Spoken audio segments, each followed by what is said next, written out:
ఎలా ఉన్నారు? ఈరోజు మీకు కొబ్బరి పాకం లడ్డు చూపించేదా. స్మూత్గా టేస్ట్ అయితే నెక్స్ట్ లెవెల్లో ఉంటుంది. దానికోసం నేను 2 టెంకాయలు, 1/2 కేజీ బెల్లం తీసుకొని ఇలాగా మెత్తగా తురుముకొని స్టవ్ మీద పెట్టి కలుపుతూనే ఉండండి. ఎందుకంటే మనం కలపకపోతే అడుగు మాడిపోతుంది. అందుకని అందులో 1 స్పూను నెయ్యి వేసుకోండి. అండ్ ఒక 2-3 స్పూన్లు వాటర్ వేసారంటే సరిపోతాయి. వాటర్ ఎక్కువ వేయొద్దు, ఎందుకంటే టేస్ట్ మారిపోతుంది. ఒక 2-3 స్పూన్లు సరిపోతాయి.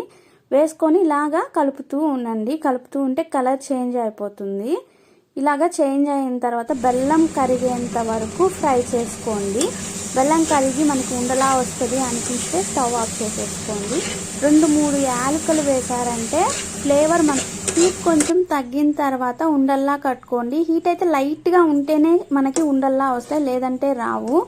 ఇంతేనండి కొబ్బరి పాకం లడ్డు తయారు చేయటం. మీరు ఒకసారి ట్రై చేసి మీకు ఎలా వచ్చిందో మాకు కామెంట్ చేయండి. ఈ వీడియో మీకు నచ్చినట్లయితే లైక్ చేసి సబ్స్క్రైబ్ చేయడం మటుకు మర్చిపోవద్దు. Thank you for watching.